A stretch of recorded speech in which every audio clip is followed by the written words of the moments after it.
Hi, folks, and welcome to White Collar Week. It's the isolation that destroys us. The solution is in community. Today on the podcast, we have Jim Campbell, a radio host and journalist based in Greenwich, Connecticut, who has a nationally syndicated business affairs show called Business Talk with Jim Campbell. He also hosts another show, Forensic Talk, that dives into the world of financial crimes. It's probably not a surprise to learn that Jim and I are friends, and that he has interviewed me for both of his shows. Today we turn the tables, and Jim the interviewer becomes Jim the guest as we talk about his book, Madoff Talks, uncovering the untold story behind the most notorious Ponzi scheme in history. Jim's book will be published next year, and he is now putting the finishing touches on his multi-year dialogue with Bernie Madoff while in prison, Bernie's wife Ruth Madoff, and Bernie's late son Andrew Madoff, as well as government investigators, attorneys, witnesses, and most importantly, the victims. While Jim has culled over 400 pages of emails with Bernie Madoff and presents Madoff's words verbatim, he never accepts any of it at face value. Jim investigates the truth behind the man, the family, the fraud, and the systemic breakdown of the SEC, banks, and every watchdog that had the obligation and opportunity to uncover and stop the fraud before more people got hurt, but failed. The Bernie Madoff story was and remains one of the biggest tales of corruption and greed that Wall Street has ever known, and certainly the largest Ponzi scheme in history. And we have an inside look right here today. So coming up, Madoff Talks with our guest, Jim Campbell, on White Collar Week. I hope you'll join us. Hello, and welcome to White Collar Week, a podcast sponsored by Progressive Prison Ministries, the world's first ministry serving the white-collar justice community. I'm Jeff Grant, co-founder and your host. I served almost 14 months in a federal prison for a white-collar crime I committed when I was a lawyer, so I know that it's the isolation that kills us, and the solution is in community. So let's get started. Welcome to White Collar Week. We have a friend of mine on tonight, Jim Campbell, and this is kind of turning the tables because Jim has interviewed me for several of his shows many times, probably 5 or 6 times. He's a radio host in Greenwich, but he's also a nationally syndicated business radio host, and he has on his show incredible people. Jim, I have no idea how you get those guests on your show, but I'm honored to be among them. And Jim is writing a new book, which is due to come out next year, called Madoff Talks. And of course, it's a very intriguing topic, especially since we're all in the New York metro area, and Bernie Madoff was a big, big story and probably still is. So, Jim, welcome to White Collar Week. It's so I'm glad to be here, and it is a switch for me to be on the other side of the mic, so I'm looking forward to this. Thanks. Yeah. You know, it's possible that you can actually run this on your show as well. We are going to, yes. But it's so interesting. It's so interesting.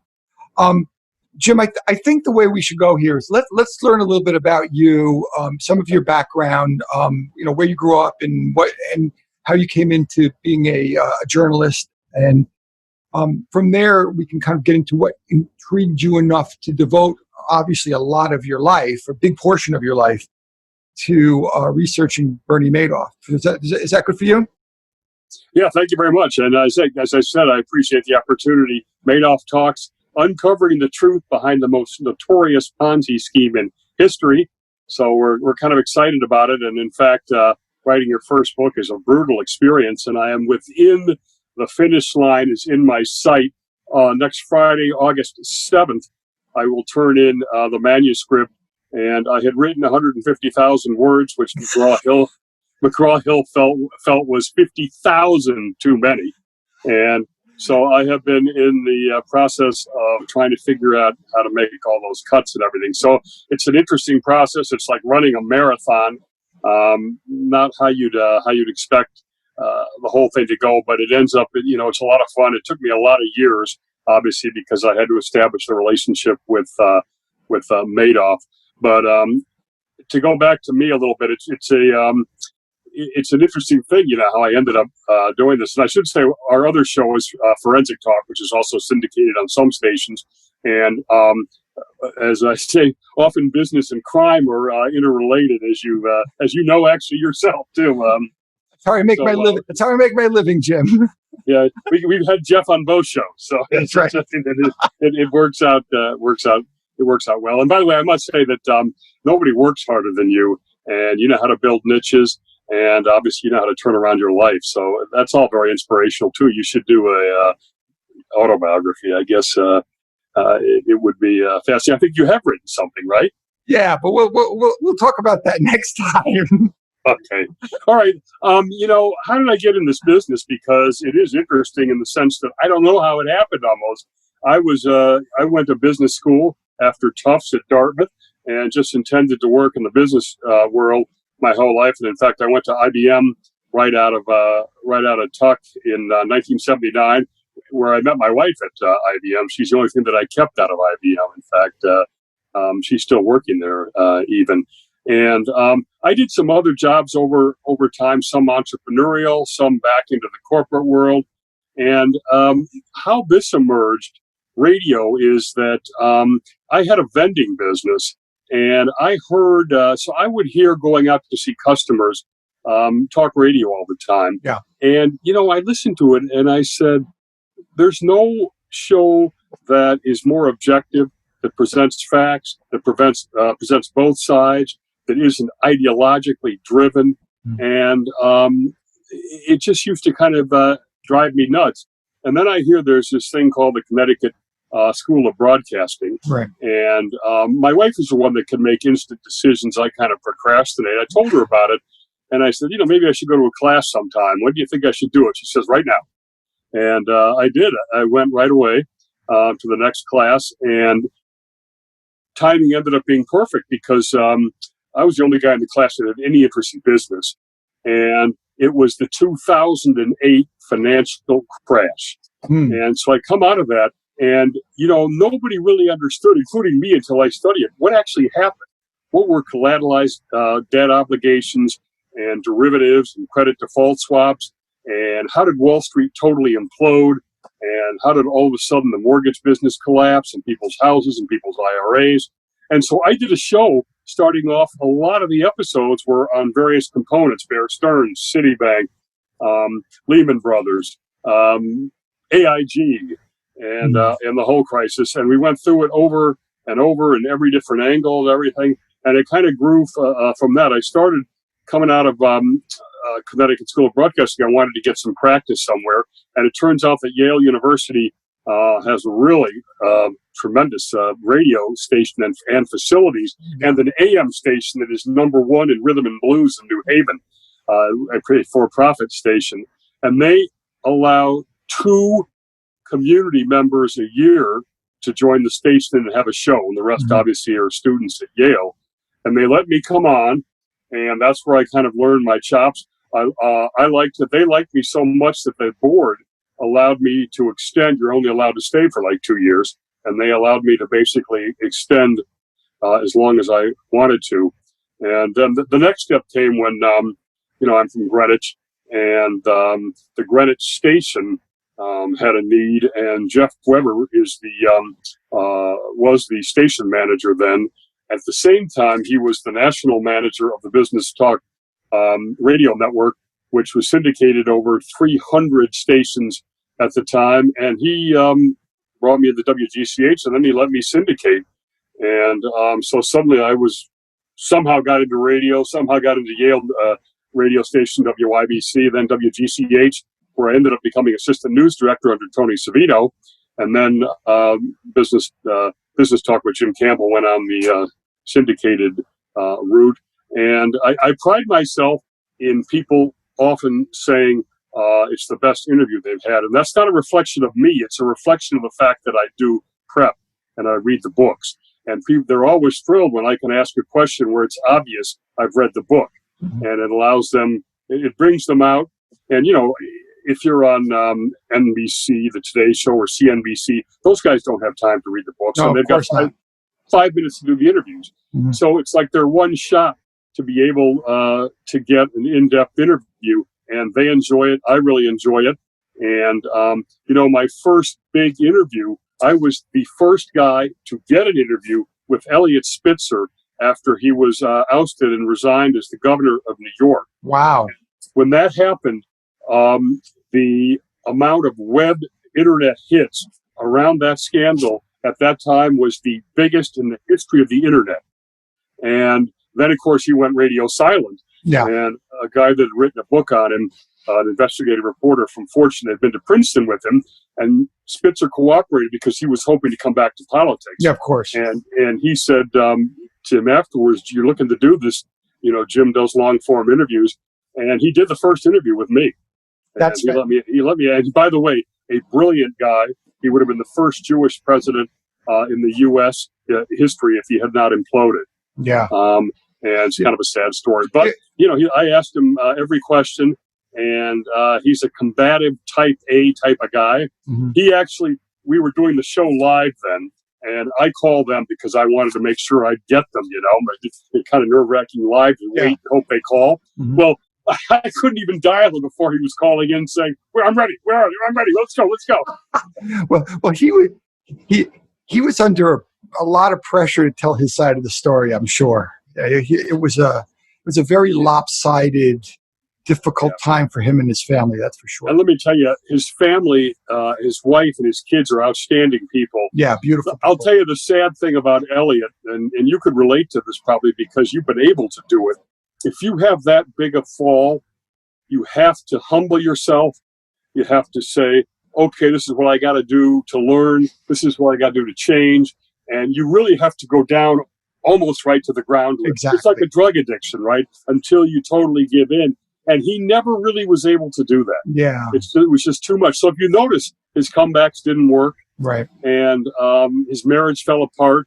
And he continued to do kind of dumb things for a guy that's utterly brilliant. Yeah. And I liked him. And he stayed in touch with me.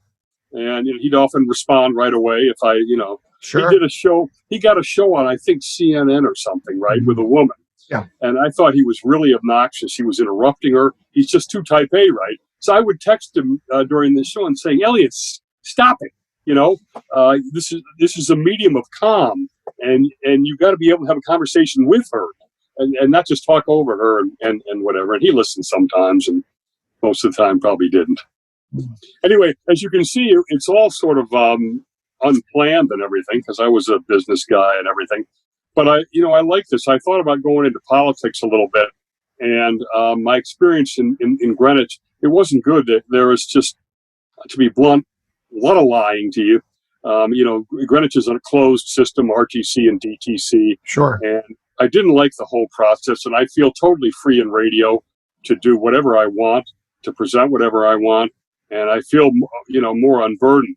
And I have to tell you, the final thing is that Warren Buffett's my hero, and Warren Buffett really views his platform as a didactic platform, which is a teaching platform. Yeah. The making billions of dollars gives him credibility. Well, I wanted to do this in a similar type of education vein, which is if I could go in and teach, right? But this, I could get a wider audience.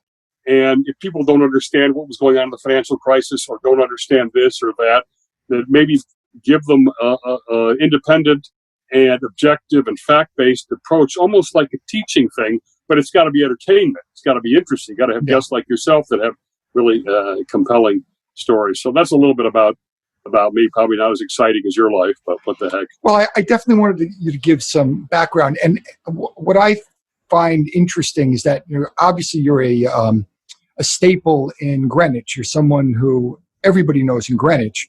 And Greenwich is a tough town. And it's people who are wealthy, entitled.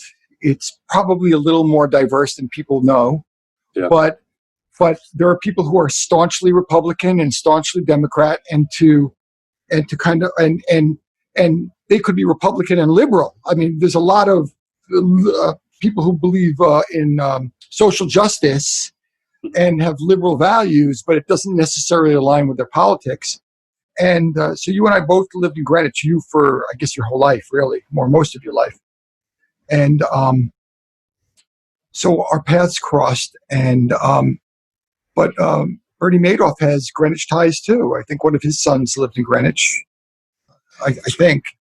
Andrew had a summer house here, and Ruth, his wife, ended up here. Yeah, exactly. After the whole thing went down, she actually moved in with her sister in Florida, which in and of itself is interesting because her sister and her sister's husband were bankrupted by Bernie. So obviously, if they felt Ruth was involved in that, they probably wouldn't have invited her to come live with them. But she did make the decision to move to Greenwich, and that is coincidental to the book as well because I got to know her. Sure. I don't know if you want to switch to Madoff, but I'll tell you how. Again, just like radio came out of the blue, Madoff came out of the blue in the sense that I was doing an interview with a woman named Laurie Sandell, who wrote the only book that Andrew and his fiancee, Catherine Hooper, Yeah. cooperated with. And the night before I interviewed her, she said, if you want to do some background prep, I will connect you with Andrew Madoff. And so I call, and Andrew's not obviously going to come on the air because he's got lawsuits up the kazoo and everything. Yeah, of course. But he talked off the record. He answered every question I asked. I told him bluntly, I said, you bought a condo for $3 million just months before this thing went down. That money was obviously not your money. It was other people's money. It was Ponzi money. Shouldn't you be giving that money back to the SIPC trustee who was going around recovering money? Yeah. He said, absolutely, without even pausing. And he said, the only reason I haven't done it yet is he's suing us for every dime I have. And so we have to play that out because I earned some legitimate money and et cetera. Anyway, I said, well, I'm doing the interview tomorrow. I've talked to Diana Enriquez, who wrote the first Madoff book and used herself as Madoff's biographer. She was a New York Times financial reporter. And she and I both said we hadn't seen evidence that kids were involved. At this point, everybody assumed the kids were involved. That's Andrew and Mark, and that Ruth must have known.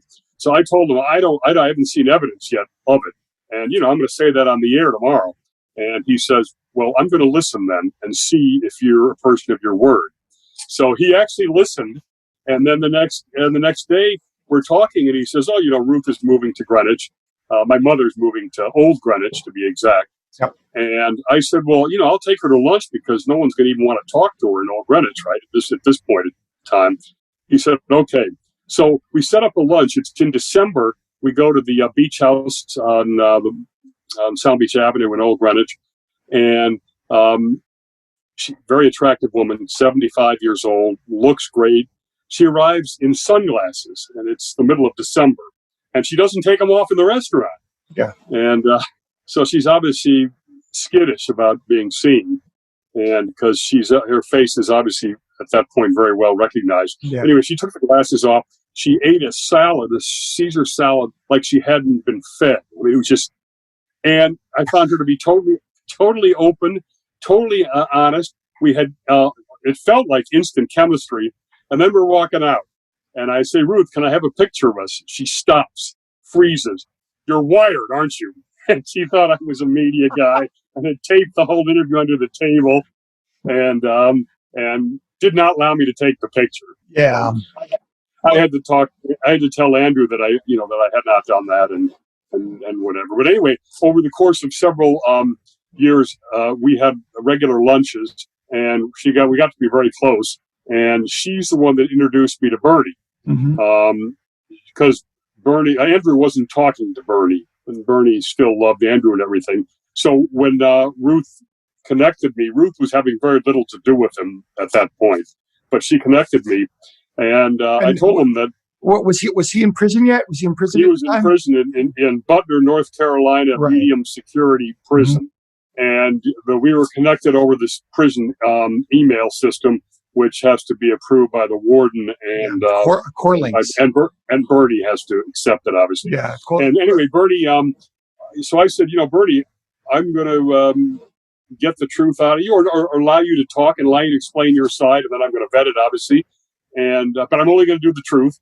And if a book comes out of it, that's what we'll do. And he said, I will accept those terms because both Ruth and Andrew said you're sincere and all that kind of stuff. So that's how it started. We ended up with 400 pages of communications, and brilliant, total recall.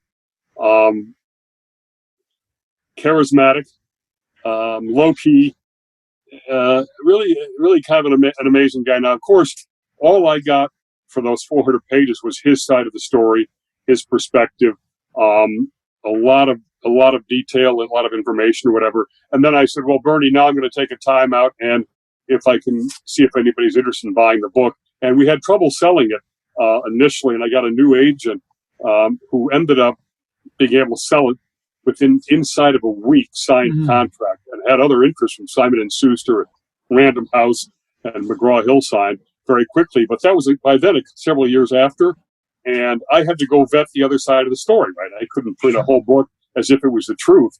And people will find out when the book is out how much of what Bernie told me ends up being the truth. And it's not necessarily a huge percentage. So, but Jim, in order to have this email correspondence with him, he must have been aware, and you must have been aware, that people are, other than the two of you, are reading the emails. Yes. So was he holding back at all, or was he? No, and I should also supplement. He wrote me long 6, 7, 8-page, single-spaced, handwritten letters, beautiful penmanship, and which were also included. And an interesting story about that. He wrote to Andy and the fiance who I just told you about, and she gave it to me, a 1-sentence letter saying, "Andy and Catherine, I'm so very sorry, and Dad." Not even love, but that's what he wrote, an apology. The same, which obviously I didn't know about until she gave me several years later. The same time, he's apologizing to his son. He's writing a guy he does not know, 7-page, single-spaced, basically, I don't say mea culpa because it wasn't, but his side of the story. Yeah. Which actually shows you, where his mind, mind was at. Now I'll say the prison warden was obnoxious, to be honest. He blocked me visiting him. He blocked us emailing after a while, saying that I was a security risk, and he wouldn't. I appealed it. He turned me down, and I finally said, "Okay, I interview, and I know our senators in Connecticut, and one of them's on the Judiciary Committee, oversees the Department of Justice, and I'm going to go right to them." And magic, it was turned back on instantly. Mm-hmm. But I didn't get as much as I wanted, just because the warden blocked me. But if you read the stuff that Bernie sent, he was not holding back in any way, and they didn't censor him in any way that I know of. They didn't block any of his letters. They didn't change anything. So Jim, what was your overall impression? I mean, let's kind of start there. I mean, this. Was he a brilliant guy gone wrong? Was he a sociopath? Was he? There's almost nobody in the middle. Everybody's very polarized about their view of Bernie Madoff. So now you've got him up close, and is he trying to seduce you? Is he trying to be straightforward? Like, what's that all about? Interesting point. I interviewed a fraud. A woman that's an expert on Wall Street fraud, white-collar fraud, and involved in the Madoff story in the sense that she evaluated him. And she said that he must have viewed me as his self-appointed guardian of his reputation. In other words, I was going to help rehabilitate him in his mind. He had another goal, of course, too, which is he wanted to restore the reputation of his sons and Ruth. Right. So in his mind, he wanted to restore his reputation and their reputation. Now, was he a sociopath? It's really an interesting thing about him is that he gets involved in a Ponzi scheme, right? And the basic story he told me, which, by the way, he hasn't really told outside of me very much, was that he's running this business. And people will find out in the book, he was an incredibly successful Wall Street guy. He built the NASDAQ system, which is essentially integrating the exchanges and the markets for OTC stocks and off New York Stock Exchange stocks. Hugely impressive, broke the monopoly of the New York Stock Exchange, became one of the lead brokers for what you call discount brokerage firms like Schwab and TD Trade and all that kind of stuff. So he's built a great business, right? So the logical story that he tells you does seem logical, which is I got in trouble, I got in a bad trade, I made a classic gambler's mistake. I'll double down and I'll pay it off. So I'll do a Ponzi for a bit of time and fix everything, right? And that makes sense. It's, a dumb sense or illegal sense or a bad mistake, but at least makes sense. As I unravel the whole story, that doesn't end up being the truth. Mm. The truth is, and people will get all the details out of the book, he was actually building at the market making business, right, which is what he was in, essentially buying stocks as a middleman, was not only completely honest, it was way above the Wall Street norm for ethics. Mm-hmm. Customers were put first. There was no front running, which is rampant on Wall Street. Yeah. And he fought internally to his compliance. There was to be no infractions whatsoever. Any infraction were reporting to the SEC right away. Okay? So this is coming out of this guy's head. Built it, brilliant, architected, and totally honest. The same time, he's running a Ponzi scheme 2 floors down below. Since basically the business was started. And now, it is unfathomable. You'll see my sort of analysis on how I put it together. The book ends with the chapter before the end, putting Bernie on the couch, essentially. And you can already see this is fascinating because it would have been a lot easier to say he got himself in trouble, got into a Ponzi scheme, blah, blah, blah, right? Or he's a complete sociopath and, psychopath and happened. But he ran a legitimate business. He was incredibly generous to his employees, ended up not being some of his own money. But he would pay for his employees' honeymoons. He'd pay for medical bills. He ran the firm as a family. He had his sons running what became what we call the 19th floor, the market-making clean business, and the Ponzi business was on the 17th floor behind locked doors that his own sons, who ran the major business, didn't even have access to. So I don't know, how a guy's mind, the criminal mind, could work. And he was so brilliant that he had a firm of, say, 250 people.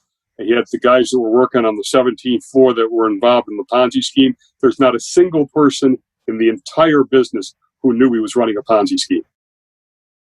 And these were guys working for 40 years there. That must have required an incredible amount of energy. That's a great point.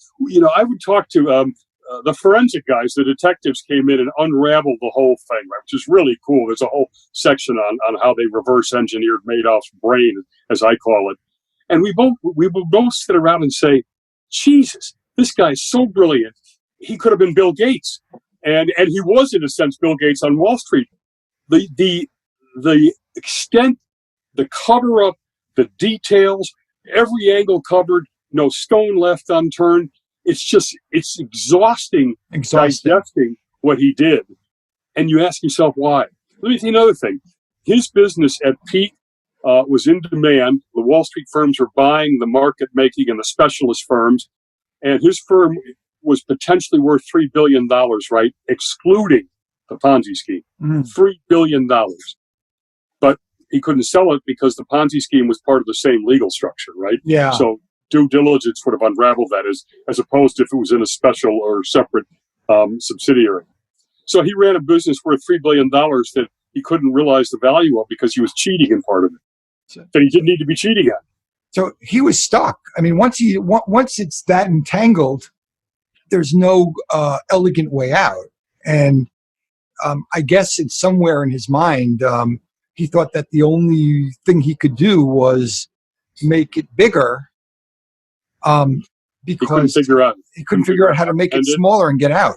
Yeah, he couldn't figure out how to get out. He didn't have the courage to do it.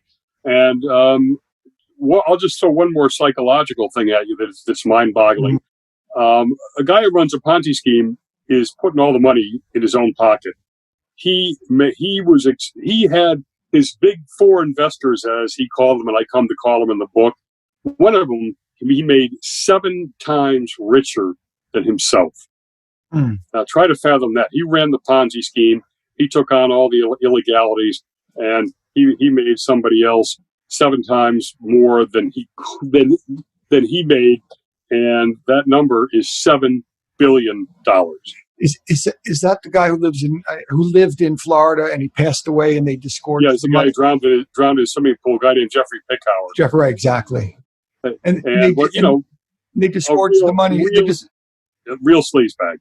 But they disgorged the money from his widow, right? Wasn't that what happened? They disgorged $7.2 billion from his widow, and he was probably worth $9 billion. Wow! So he wasn't left penniless. So basically, he had huge leverage over Madoff, and it's not generally understood because Madoff is viewed as the Wizard of Oz, right behind the curtain, who did all this stuff and was the bad guy, made all the money, stole all the money, and in fact, he had a legitimate business, and he had investors he made richer than he were, who were essentially extorting and blackmailing him. Yeah, makes for a good story, by the way. That's not strange in the world of white collar in some ways, because people know. I mean, employees know sometimes, and just the spinning of the plates just becomes so exhausting. And and that a lot of people, when they're caught, they're relieved because there's no more looking over their shoulder. I mean, they may be afraid of what's in front of them, but they're not running anymore. That's really interesting because I said you're actually a great person to be able to talk about this with, because that's exactly what happened at the end when the financial crisis was on and he was running out of cash. Right, he could have kept it going by soliciting some more money. He was having a real tough time getting any more, but he could have kept it going. And then he could have, if he pulled it down, he could have delayed going to jail for at least a year or two by playing all the defense moves. Mm-hmm. But he basically was exhausted mentally, physically, and he wanted it over. And in fact, I asked his attorney, I asked Bernie too, I said, is he more relieved in prison than, when he was sitting up on the, off 55th Street on the Upper East Side in the Lipstick Building, and he was trying to keep this thing going, and he's the only guy in the whole friggin' world that knew exactly what was going on, every component of it. The book opens, it's a fun opening book. The book opens with Bernie apparently having a nervous breakdown in his office the day before he's arrested. And then I call it the fall of Bernie, and we go through the whole thing. His sons were there, his brother, the Ruth, FBI, SEC, all that stuff is in the first chapter, and then we go from there. Wow. The much of a white collar crime, at least insider trading. Let's just use insider trading as an example. Some people like to refer to it as a victimless crime, and I don't really want to get into the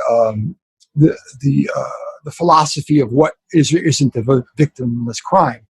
But one of the hallmarks of the Madoff case was that there were many, many victims, and people's lives were changed irrevocably and forever.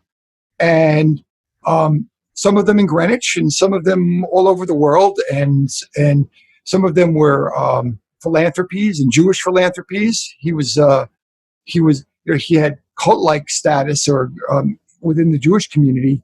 And so there were people who on paper were worth a lot of money, some of them fortunes, and were deriving income that they didn't know was part of a Ponzi scheme. And now they're on the proverbial breadline. They can't support themselves anymore. So this was a very victimed situation. So how did he feel about having hurt so many people? That's also a very good question. He'll start off saying how bad he feels, right? And then he would detour very quickly into showing very little remorse. In fact, he felt that he was at the mercy of the insatiable greed of these people who wanted returns all the time, always positive, and that he felt he couldn't say no to. He feels that one of his things is he's a people pleaser. He wanted to be the go-to guy everywhere. He wanted the go-to guy in his family, the go-to guy in his firm. And so he has this vision, as you probably know, that a lot of narcissistic people have. Sure. Our president, you hear our president all the time saying, I'm victimized, the media, and all this kind of stuff. Bernie, there's a lot of that with Bernie. The book, we also will have some stories of victims who committed suicide and, were on the breadline, as you talked about. Bernie would never accept that. He would say, I hear all this stuff that people are living out of garbage bins or, and not true. And, that kind of thing. He has, he's got obviously some genuine remorse. He obviously feels very bad that he had a son commit suicide and another son died slowly from cancer. And Andrew felt that Bernie killed them both, and one quickly and one slowly. And, but, you see this, I guess, you may know more sociopaths or psychopaths than I do. Certainly, he's obviously got a lot of that criteria in him. And remorse is not part of, it's not a huge part of their psyche for whatever reason, lack of empathy or whatever. He's very adamant. You mentioned that these folks took profits out of there. He always allowed instant redemptions. You could get your money out. And he says a lot of folks took it out almost as income over 30, 40 years, right? And so therefore they made a lot of money. They went after them only for the last 6 years, and so they made a lot of money. And those were legitimate profits, which is not true. But anyway, so that he felt that they made a lot of money. Now, the truth is that a lot of these folks were not rich, as the perception is. There was a lot of anti-Semitic on the internet after this happened, a lot of anti-Semitic and you're rich and you deserve what happened to you. A lot of these guys were middle-class folks who had been sending Bernie money for 40 years as their life savings. So maybe it had built up to $300,000, $400,000, $500,000, right? Yeah. And they were and they were maybe 70 years old, so they weren't going to be able to go back in the job market. And boom, they lost everything. Now, to make it worth, if you understand what the trustee did, was well, if you Jeff took out more money than you put in, you're a net winner. And guess what? That money was not real money. It was not your money, even though you do nothing about it. You need to give that back. Yeah. And then we're going to give it to the guy over here who never took any money out. He was a net loser. So here you have a guy who's lost all his money and is being called by the government a net winner and is having to disgorge money that there's no reason why we even have it anymore, right? Yeah. And so the government sidestepped their own responsibility, and we can go into that if you want to, but and had Madoff Peter pay Madoff Paul. And so some of these guys got victimized twice. And some of these guys, had to go work in Walmarts at 85 years old, 75 years old, we'll have a story in the book. Colonel Willard Foxton was a British colonel in the army who fought in every war that Britain was involved in from the 2000s through the 70s, right? Mm-hmm. That's the Balkans, that's Afghanistan, that's Korea. It just goes on, right? And he'd heard a couple of years before he was due to retire about this fund. And he thought, he'd heard good things about it. A lot of Jewish friends said it was a good deal. And he assumed that Bernie was well diversified, right? So he went in through one of these feeder funds, and we can talk about those if you want, and lost all his money, right? 3 weeks after he retired after his 40-year military career. Wow. 2 months after that, he blew his brains out in a park. In a park in London. So sad story, and left literally with a negative overdraft at Barclays Bank of negative £3,999, which is £1 below where they cut you off. That's what he had left. Well, do you think that the scale of the harm was just too big for Bernie to fathom? I mean, it's indescribable how many people and the level of the harm, and for a guy who probably had the kind of psychiatric and psychological issues he had, it just, to accept responsibility for that magnitude would have would have destroyed him. So he would do anything he could to prop up this belief system. That does that make sense? Yeah, one of the reasons he has no insight into himself, right? Which is, I don't think, atypical from especially action-oriented executives. But he was told by his prison psychiatrist, and clearly, if you look at the way he organized and structured the business, that he had unbelievable powers of compartmentalization, right? Which then comes with denial and delusion, and and he was told that it was equivalent to being in wartime, where you're out getting shot at, and you compartmentalize the stress and everything so that you can function. And that he apparently had that. So he was able to just put this parts in, these things in different parts of his mind, I guess, and function. And then he felt, as I said, a lot of bitterness towards the greed, what he saw as greed, the feeder funds, everybody demanding more money. And for some reason he couldn't say no, or stop it, or I can't produce 10% when the market's down 30%, with a strategy that looks like it's copying the market. Which, by the way, gets to some points as to why this thing could have been hidden so long. It was so obviously too good to be true. Yeah. When he designed a strategy that was really 90% correlated to the market and performed at about 6% correlation. So that's basically, as they call, as a whistleblower, one of the three told me, that's considered not a market-driven rate of return, which is Wall Street speak for fraud. So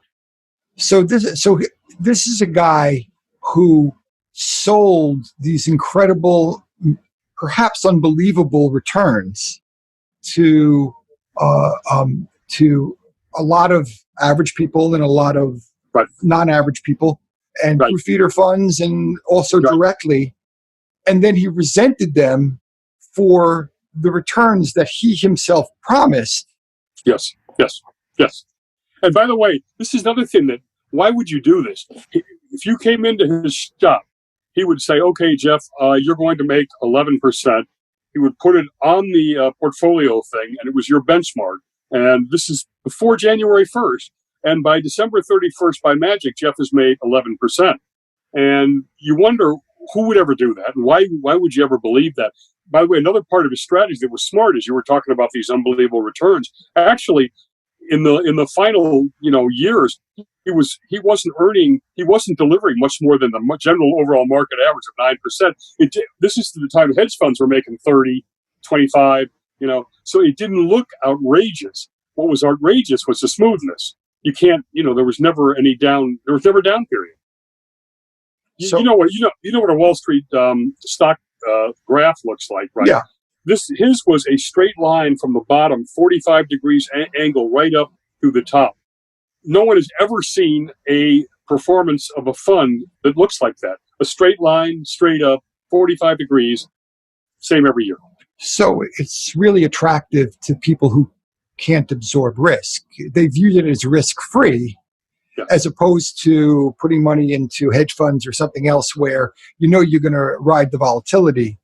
Yeah. This is Bernie Madoff himself is blue chip. So you can count on her. His nickname was the Jewish T-bill. Oh, that makes sense. The government is the full faith and obligation of the government treasury bills. He was the Jewish T-bill. By the way, he lost $10 million from my alma mater, Tufts University's pension fund. How did he feel about his son's deaths? I mean, was he empathetic? Was he caring? Did he understand that he had a part in that? Or did he feel badly about it? Yeah. It's an interesting story that there's actually, this guy. The Harvard professor of business ethics interviewed Bernie in prison and taped him surreptitiously, which was against Bureau of Prison policy. But this is an ethics professor. But the interesting thing, Eugene Saltis, right? Yes. The interesting thing about this is he wrote in his book. Bernie thought he was talking about a case study, and he got on and he said, Mark is, I think it was Andy. Andy had just passed away, right, from cancer. And he started to bring it up, and he said Bernie rather quickly moved it into talking about interest rates. So he wrote, no empathy. This guy's obviously a psycho kind of guy, right? So I asked Bernie about it, and Bernie said, first off, he didn't know he was being taped, and secondly, that he was put on suicide watch by the prison, that he did not go out of his cell other than to have food for a 2-week period after Ruth told him that Andrew had died. So either Soltesz overread that, as well as misrepresenting kind of what he was doing, or Bernie was lying to me. I don't think Bernie was lying. Now, he probably can't express, himself very well. So he may have moved the topic off that. But he said, Jim, I was on a suicide watch after Andrew, killed himself. He was very blunt about Andy. That Andy was, how did he put it? Always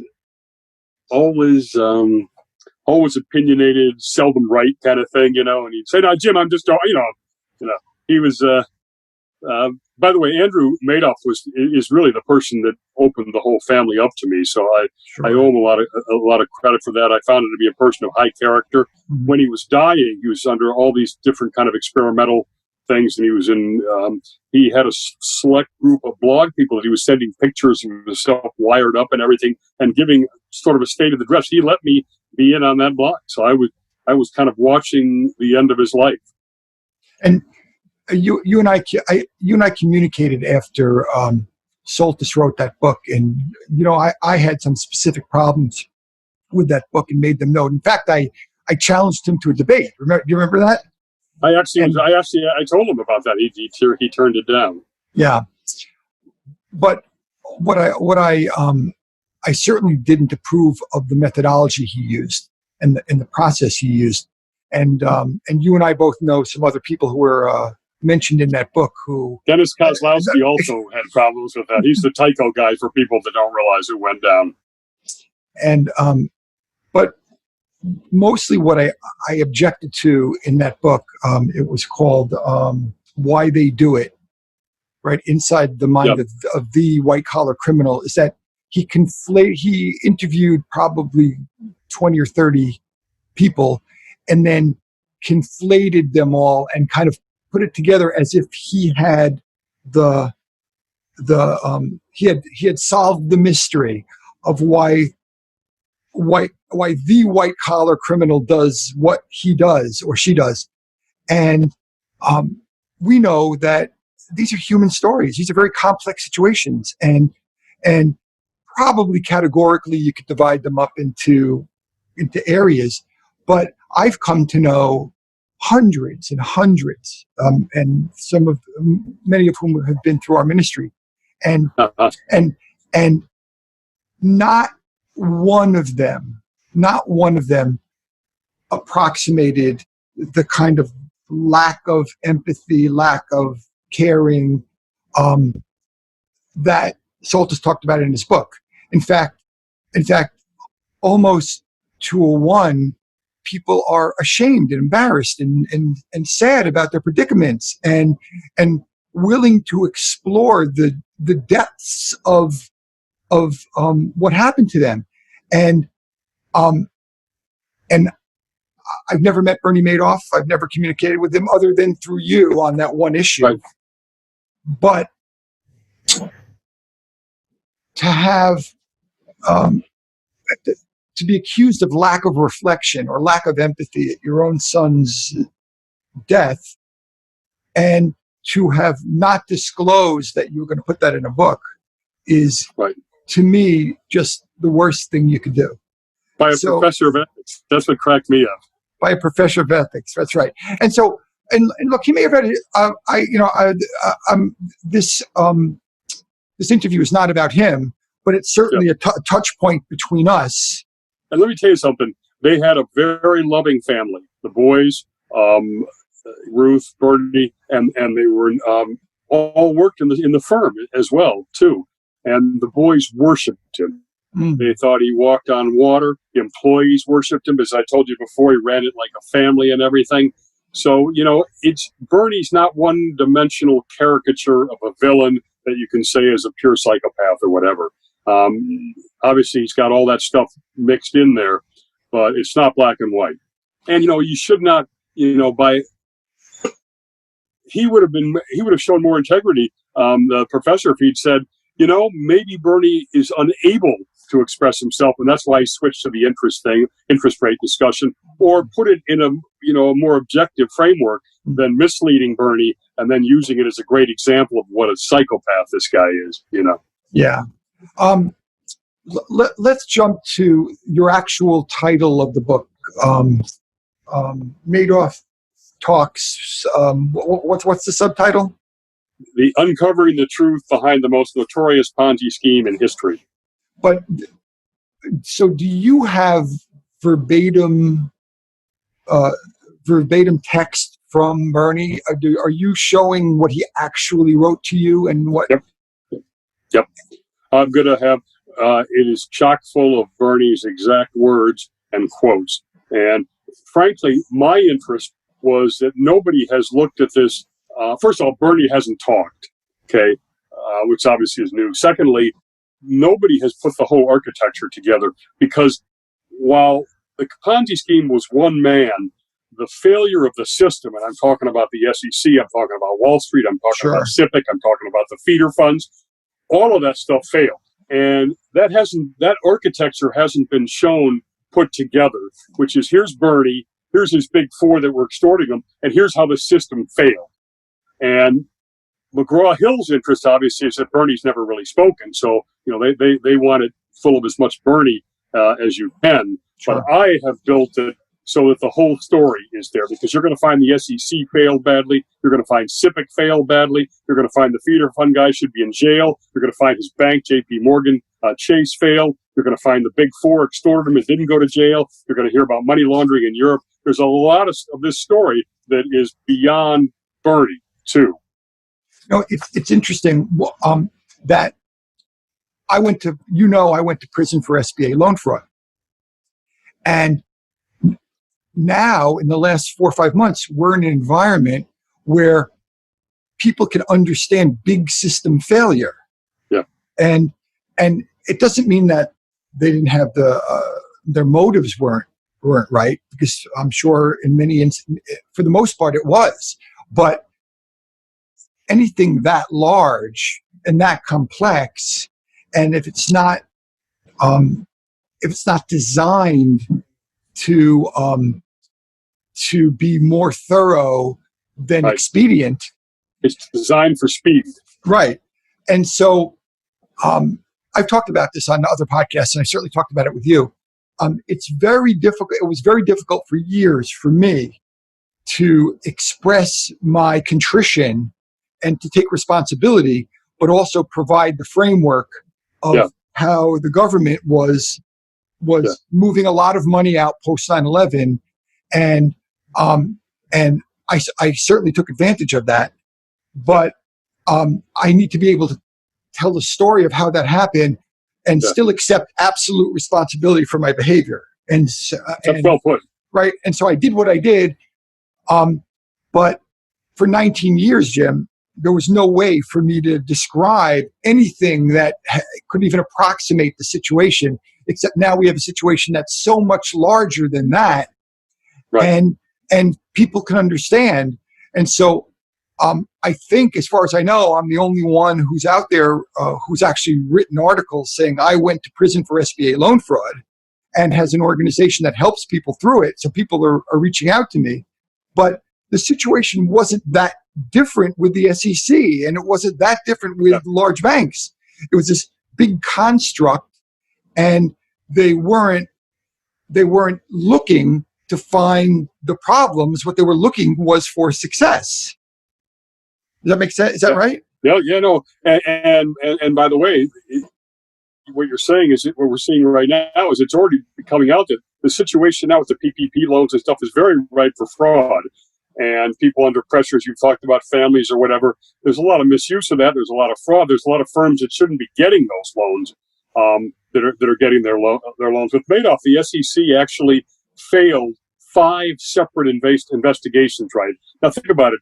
if you're an investor, you don't really understand what his strategy, which was called the split strike conversion, what it even means, right? But you've heard the SEC, which stands for protecting you on Wall Street, has investigated this 5 times. So clearly the guy's clean, right? And, so the system has a big responsibility there. Not only that, they kept clearing him for the same thing that they kept investigating him for the same thing they cleared in the prior investigation. They weren't looking for Ponzi schemes. They were looking for front running. And we're saying, well, heck, you just cleared him of that. Why are you back with the same guys, incompetent young guys, and giving him another, he just toyed with them, Bernie. So, so the system needs to take some responsibility too, which is what I'm hoping to come up with in the book. I have to say, J.P. Morgan looks very bad because they were his banker, right? Yeah. And I have to give them a lot of credit. I went to the chairman of J.P. Morgan, who I know, and he didn't stonewall. He let his people talk to me, and it's not going to be very, that positive in the book. So I respect that. On the other hand, the trustee who brought in all this money back, so he's considered a hero, but brutalized a lot of people, he wouldn't speak to me. And he's put $1 billion in his own pockets, in this law firm's pockets. And I think he should talk.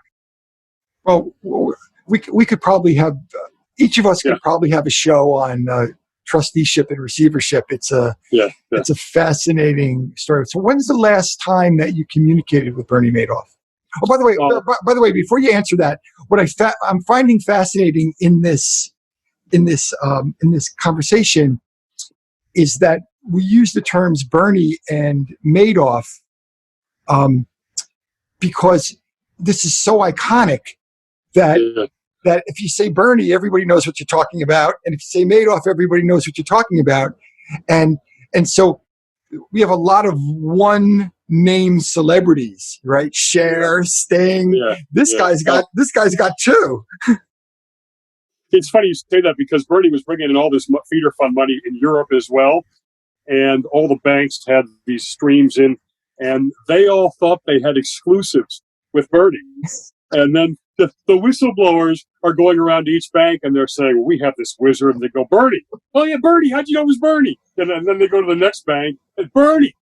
And you didn't say anything, Bernie. And everybody's winking. We know he's cheating. He's doing something that isn't right. He's our guy. And we're the only guys that can get you into this fund. And there were 14 banks in Europe, all of whom thought they had an exclusive with Bernie. It's crazy. So when's the last time you communicated with him? It's now been several months. It turns out, I told you I had that couple of year gap while we figured out if we could sell the book or whatever. Yeah. I came back to him and I said, Bernie, I've got it now. And he said, well, Ruth and the family doesn't want me to ever speak again. I got this, he's like Trump or Nixon is a better example, right? Nixon had to keep explaining himself, right? After it all happened.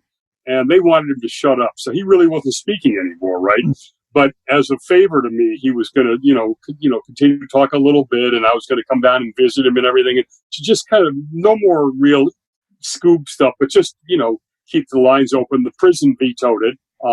Okay. So now there hasn't been communications in a while because I think he's very sick, unless he, the rumor is that, that he is dying. He tried to get the compassionate release that came out of the Trump program, whatever that's called, first release or something, and whatever it is. And so I have not heard anything from him. Now, Ruth is also interesting because Ruth supported the book all along, right? Even though she's incredibly private and she got Bernie to speak. I get the contract, sign it with McGraw-Hill. The next day I tell her, and she says, I'm not going to talk. So, right. And after that, she didn't speak again, even though we were really close and everything. So she has not spoken to me basically since the contract started. And Bernie has spoken more recently, but he's out of touch now because I think of illness, and he's not speaking anyway. In fact, in theory, hopefully this book is going to be the last book that anybody has access to them because the family's really shut down all communications, but we'll see. Knock on wood. You can understand that. I mean, this was an incredibly public display of a family's disintegration, and I know Ruth Madoff, for example, there's been Ruth Madoff spottings in Old Greenwich going to the bagel store. Yes. So, do you know that the New York Post wrote an article saying that Ruth goes to the bagel store, right? The bagel shop. yeah, And so Robert Guerrieri owns it.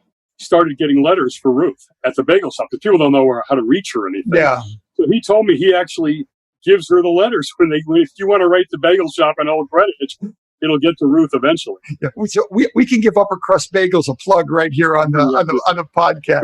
We just did that. Yeah, we'll have to try to get some advertising revenue out of it. That's one of the advantages of both living in the same town, I guess. Yeah. So, Jim, what have you learned? What have you learned about yourself? I mean, this had to have changed you. I mean, you've devoted a lot of time, a lot of energy, and you live in a town that almost nothing is a surprise. But this is bigger than anything anybody's ever seen. So how has it impacted you? And how have you changed because of it? You know, one thing that is interesting, and I don't know how I happen to get this, but I'm the only journalist really who the family has dealt with, right? And then, of course, there's all the folks that have gone, all the journalists, investigative reporters that have gone after Madoff, and so that has really been a whole a huge experience, and being basically honest on both sides of the equation, right, with the family and with them, and people are going to. Nobody has made an assessment of whether the boys and Ruth did or did not know, how much they knew, how were they involved, and I'm going to make a determination in the book in chapter 8 out of 10 chapters, and you will see that I was investigating right up until the end, open issues. So what has changed me probably is, first off, the failure of the system shakes you, the degree of that, the scope of this thing, the victims that I've dealt with, that changes you. I try to finish in the end, not only with reforms needed on the system side, but also on individuals. You can't invest and give your money just based on trust, or just because you heard Jeff Grant is a good investor, and we don't know what the hell how he does it, but just give your money to Jeff, right? Don't give your money to someone like that. Make sure the assets exist.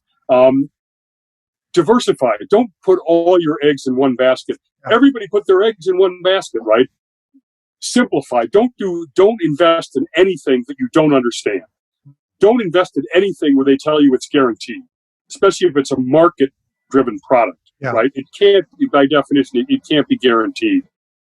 You can make 9% over time in a low-cost fund that mirrors the stock exchange, right? Because the stock exchange has earned 9% average for 100 years. Okay, so you're going to have 10 years that are bad in a row, maybe, but over 100 years, it's going to make 9%. Sure. You're going to have no fees. You're going to sleep at night. You don't have to find out if Jeff Grant is a crook or not.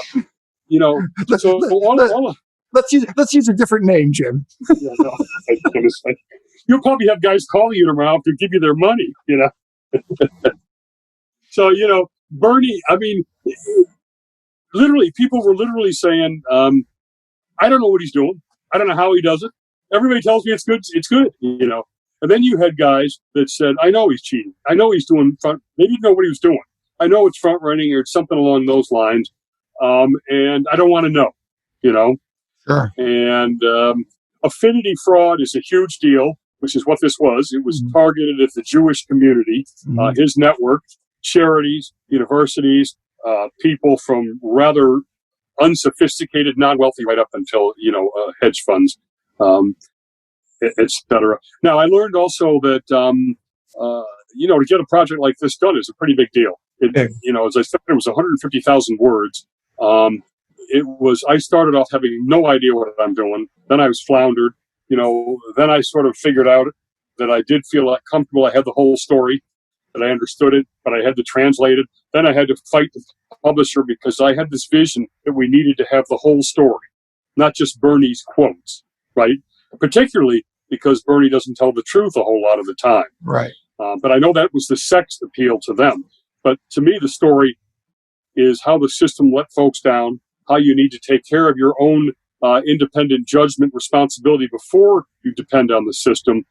What really happened with Bernie? What was the real story, and how did he keep it going for so long, and all that kind of stuff. You'll see we have a chapter on how he kept this thing going for 40 years. Then we have a chapter for how they uncovered it, how they did the reverse engineering. So you'll get the characters of the guys that work for him on the 17th floor. Frank D. Pasquale, his right-hand man, a high school education. His lawyer called him Madoff Sammy the Bull Gravano, and the chief fraud perpetuating officer. This guy was high school educated, but totally brilliant. He lied all day for 33 years, and he kept this thing going. There's all kinds of characters. Annette Bongiorno was his administrative assistant, doing all the fake backdating and everything. She had a $58 million in her IRA by the time she claimed after 40 years she didn't know what the Dow Jones Industrial Average meant, and her last year's salary and bonus was $640,000.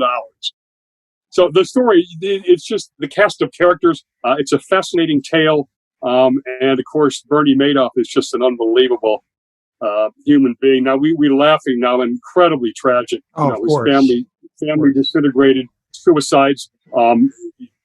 $19.5 billion people lost their money. They thought they had $65 billion, right? That it had grown to that. So they thought they lost $65 billion. That's a lot of money. Yeah. So, Jim, the book's going to come out next summer. So in a year from now. Well, in 2021, I hope before next summer. Okay. So in 2021. And, so this is really a sneak peek. We'll have you on Criminal Justice Insider podcast when the book breaks.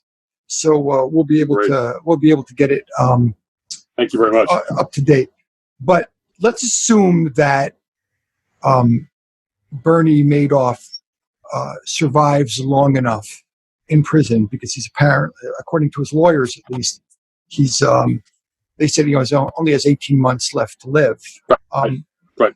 But let's assume he lives long enough to get a copy of the book and to read it. What do you think that he will think about your book? Well, first of all, I say that he accepted the terms that I wrote it on, and he's probably not going to be very happy with the results. And I don't even know if at this stage of his life what his health is. Will he read a 400-page book? And I don't know. It's one of the things I talked about the forensic guy is, hey, Bernie, it's over. It's done. Admit what the frig you did. He still won't admit that it was a Ponzi scheme from day one, all that kind of stuff. Mm-hmm. I don't think that'll ever change. I think he'll feel I let him down. I don't really know. He may like the stuff about his family that, if they come out of chapter 8 in one piece, which people will find out when they read it. But I don't know. And obviously I'll send him a book if he's still alive. I sent him, somebody else wrote a book, and I can't remember now who it was, but Helen Chapman, who you may know. Yeah. I sent him Helen's book, and he read it. He ripped her to shreds. But Bernie's he's never come clean to himself, I don't believe.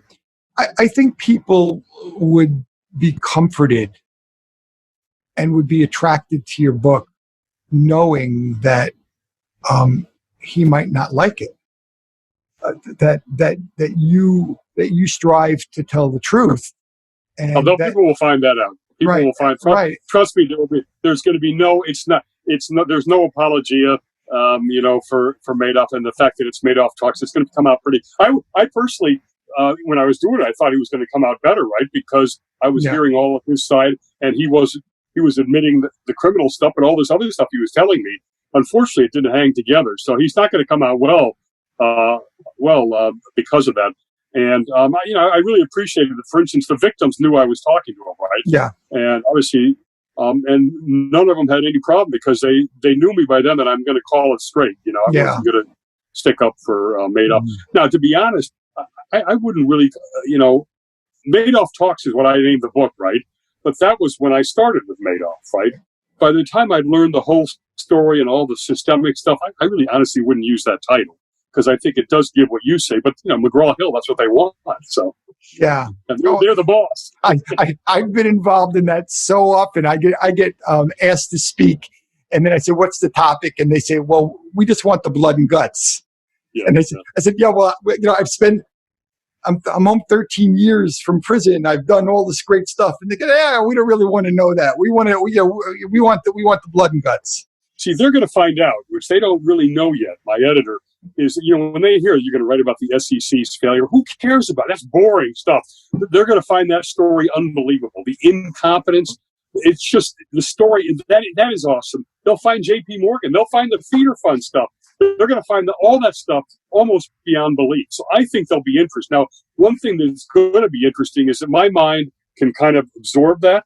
And I think there's a feeling that the average guy really wants a very concise one main storyline. And obviously you can tell this has got some multiple storylines, some sublines. So it'll be interesting to see if McGraw-Hill digests the whole thing and if the market is able to digest that. But I wouldn't really be capable of writing, totally simplistic, black and white story. And apparently that's what a lot of people like to read. The other thing was they don't think people read anymore more than 200 pages, which blows me away. I said, this is an investigative book on Madoff. You can't do what I wanted to do in 200 pages, So we'll find out if people will read 400 pages or not. Yeah. If not, Jeff, I hope you'll buy 10,000 copies yourself. Yeah, it'll be certainly interesting to see if how people picture Madoff in order to buy the book. Is it the Richard Dreyfuss Madoff? Is it the De Niro Madoff? I mean, and this is an impossible story to encapsulate in a 2-hour movie, for example. By the way, this might surprise you. I have not watched either of those. I didn't want to. I felt like once I was inside the family that I didn't really have no interest in it. So in the book, I have a response from Bernie on I think it's the Dreyfuss one. And he refutes all the stuff that's in there about, that he hit his brother apparently and stuff like that. And he hung his brother out to dry, Peter Madoff. But I have never watched him. And I'm not really going to watch him. So we'll see. Jim, thank you so much. This was a great conversation. And I'll definitely keep you up to date as to what the metrics are of people who watch it or listen to it, because I think that this is I think a lot of people are going to be interested in it. I think a lot of people are going to be interested in your book, and you're a fascinating guy into yourself, and I'm very grateful to you for everything you've done. Yeah, well, I love doing business with you. It's always great, and I do hope people read it. There's a lot of firsts in the book, and there's a great story in the book, and I appreciate that you're going to help me get it out there, starting even now. So I look forward to seeing what you edit this into, and we'll run it on our deal as well. That's great. Thank you, Jim. Have a wonderful day. Thank you. All right. Take care. Appreciate it. Okay. Thank you for joining us on White Collar Week, sponsored by Progressive Prison Ministries. You can learn more about us on our website, prisonist.org. That's prisonist, like feminist. And please remember to rate, review, and share this podcast so that families suffering in silence can find us if they need us. See you next time.